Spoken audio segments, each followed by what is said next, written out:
Bom dia, pessoal, a paz do Senhor Jesus. Estou aqui em um lugar maravilhoso. Quero trazer uma mensagem ao seu coração. Em Apocalipse, no capítulo 4, verso 6. Há diante do trono um como que mar de vidro, semelhante ao cristal. E também no meio do trono e à volta do trono 4 seres viventes, cheios de óleo, por diante e por detrás. No verso 8 ele diz que tem os olhos ao redor e por dentro. Esses seres viventes que estão diante do trono de Deus, eles possuem olhos adiante, olhos atrás, olhos ao redor e olhos por dentro. Já falei que olhos por diante, vou estar aqui repetindo só para estarmos relembrando, é que esses seres viventes que estão diante de Deus e que assistem diante de Deus e que adoram o nosso ser, o nosso Deus, através da vida de cada um deles, eles têm olhos adiante porque eles conseguem enxergar o futuro, eles conhecem o futuro. Eles sabem para onde que eles vão, eles conhecem o Deus que o adorou, eles sabem o seu propósito e o seu destino, porque eles conseguem ver claramente o futuro. E o futuro, certamente, é estar diante do trono de Deus, desse trono que é glorioso, desse trono que representa, a partir desse trono, todo o governo do universo. O Senhor está no centro do universo e governa todas as coisas. E é um Deus que tem alianças conosco. Quando ele também tem olhos por à frente, né, que vê o futuro, eles também possuem também uma segunda vista, que é aquela que eles conseguem enxergar atrás. A visão da retaguarda, a visão de trás, a visão que consegue ver o inimigo agindo de forma oculta como uma serpente. Então eles conseguem enxergar. Eles não são pegos desprevenidos, eles não são pegos distraídos, porque a distração na vida de uma pessoa é a pior coisa que tem. E eles não são pegos distraídos, eles são pegos, em nenhum momento são pegos em uma condição em que eles são surpreendidos, porque eles conseguem enxergar toda a ação do inimigo nas suas costas. Não são traídos, não são pessoas que são pegos de surpresa e muito menos estão desprevenidos ou desavisados. E é um símbolo para mim e para você, andarmos atentos. Uma outra coisa também, olhar para trás, significa que as coisas que do passado, que não foram boas, e que a gente pode enxergar algo adiante, isso é maravilhoso, porque se a pessoa não consegue olhar para trás, saber de onde a pessoa veio, saber as suas consequências, fazer uma análise para poder caminhar para o futuro, a gente na realidade se perde, porque a gente tem que manter os pés no chão. Aquele que mantém os seus pés no chão é aquele que olha para trás e sabe de onde que vem. No caso desses seres viventes que assistem diante de Deus, eles souberam e eles sabem muito bem da rebelião de Lúcifer, o querubim ungido, que quis ser parecido com Deus, que 1/3 das estrelas do céu, dos anjos de Deus, caíram juntamente com ele. Ele levou uma condição enorme do reino dos céus, de anjos que caíram juntamente com eles.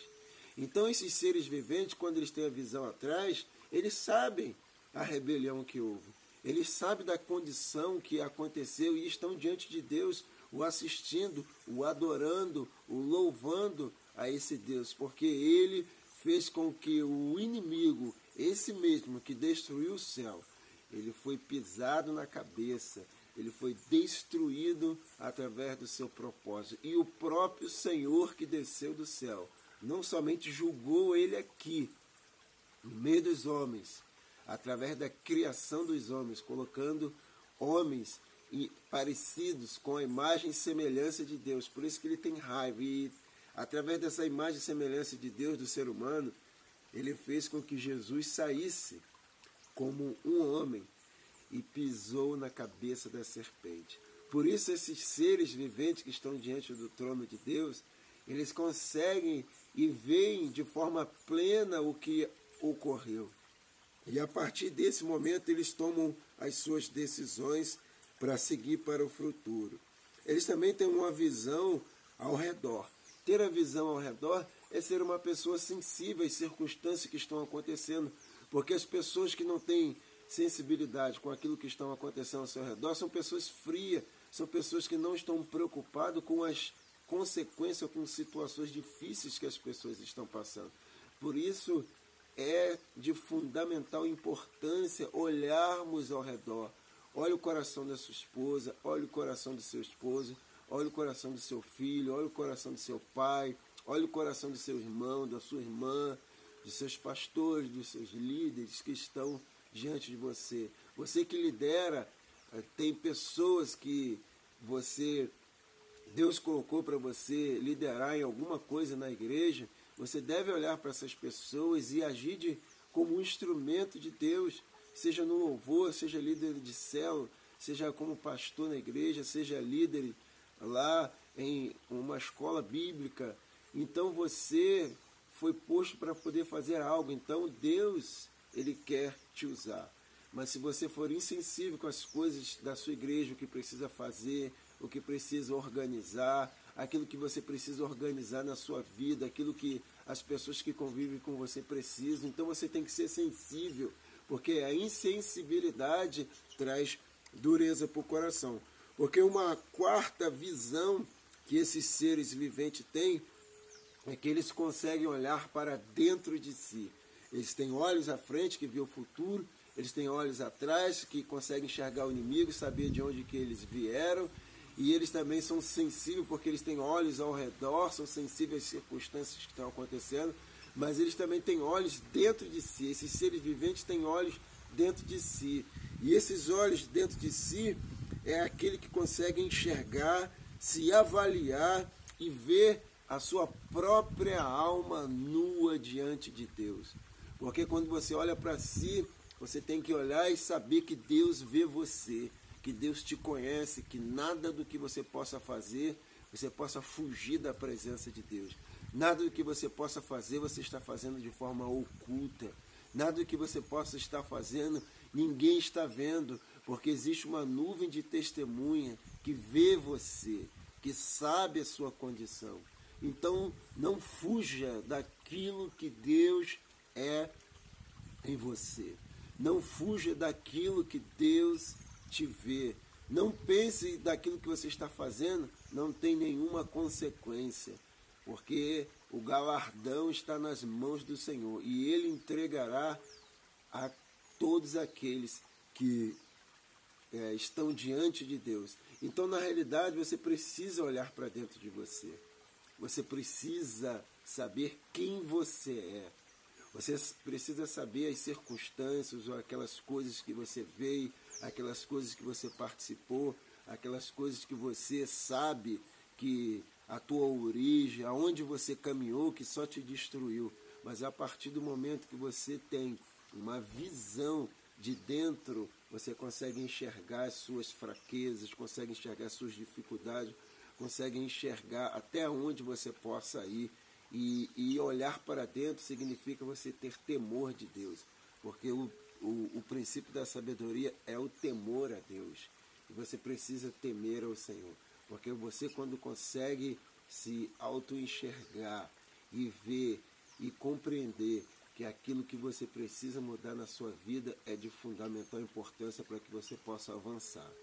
Então, não ignore aquilo que existe dentro de você, aonde que você caminha, aonde que você vai. Não ignore. Busque diante de Deus o entendimento daquilo que você precisa fazer. Esses quatro seres viventes que estão diante do trono de Deus, eles representam a criação, porque ele tem uma face de leão, uma face de novilho e uma face de águia. esse número 4 desses seres viventes, eles representam toda a criação. 2 grupos não estão aqui. Esses 2 grupos, na realidade, são os répteis, que não estão aqui sendo representados, e também o outro grupo que também não estão representados aqui é a questão dos peixes. Porque em Apocalipse capítulo 21, verso 1, diz que todas as criaturas marítimas, elas não vão existir no novo céu, na nova terra, nesse novo momento, porque as coisas já passaram e o mar já não existe mais. E por que eles não estão aqui sendo representados, esses 2 grupos? Primeiro, o réptil, que representa a serpente, aquela que fez com que o homem caísse, e ela representa o inimigo, o próprio Satanás. E o segundo é que não existe também, através dessa representatividade dos seres viventes que estão diante de Deus, que são os peixes, porque o mar já não vai existir mais, porque o mar simboliza morte, porque no próprio livro ele diz que o próprio mar darão os seus mortos, e estar diante de Deus, aquilo que representa a morte, não vai poder existir, por isso que não vai existir mais. Então, essas 4 faces desses seres viventes, eles também representam o próprio Senhor Jesus, porque ele é o leão da tribo de Judá, aquele que é forte, aquele que é poderoso. Ele também representa o novilho, que é aquele que foi sacrificado. Eles também representam a imagem e semelhança de Deus, que é o caso do homem, que usa sua inteligência para poder agir com entendimento. E por último, é aqueles que representam a águia, porque ele representa o Senhor que desceu do céu para agir em nossas vidas. Então, esses seres viventes, essas 4 faces, nos apontam também para os 4 evangelhos. Os 4 evangelhos, Mateus, que representa o leão, porque Jesus ele é o rei dos reis, que tem a genealogia, e Marcos, que é o servo, o novilho sacrificado, é o que trabalha duro, é o que põe a mão no arado. E Lucas, que é o filho do homem, que vê Jesus, que nós vemos em Jesus como aquele que faz a vontade do Pai. E por último, o leão, que é aquele que desceu do céu, que é forte e poderoso. O último que representa a águia, o último que representa aquele que voa e consegue enxergar todas as coisas. Você sabe que uma águia, a 5 km de altura, ela consegue enxergar uma cobra em uma rocha, segundo os estudiosos. Então, ele é aquele que vê tudo, que vê todas as coisas, que sabe todas as coisas. Então, por isso é fundamental entender que esses 4 seres viventes, eles representam toda a criação, mas também eles representam o Senhor Jesus. Eles representam algo forte como um leão, a força, a ferocidade, o novilho, que é o sacrifício, porque Jesus é o nosso cordeiro que morreu em nosso lugar. Ele também é o homem que tem a inteligência, que tem a capacidade de fazer tudo aquilo que o Pai mandou fazer. E com essa visão que a águia tem. Normalmente as pessoas, quando têm muita força, normalmente elas não têm também tanta inteligência. E às vezes aqueles que têm muita inteligência não têm muita força. É necessário equilíbrio. E a partir de amanhã a gente vai começar a falar dentro desse equilíbrio. Você precisa ser um leão, mas você precisa ter inteligência. Você precisa ser inteligente, mas você precisa ter a força de um leão. E assim sucessivamente. Então que Deus possa continuar falando ao seu coração e abençoar o seu dia. Eu declaro que você tem um dia abençoado. Eu declaro que você seja um instrumento de Deus. Deus te abençoe. Que o Senhor continue trazendo revelação ao seu coração desses 4 seres viventes que estão diante do trono de Deus em Apocalipse, no capítulo 4. Deus te abençoe.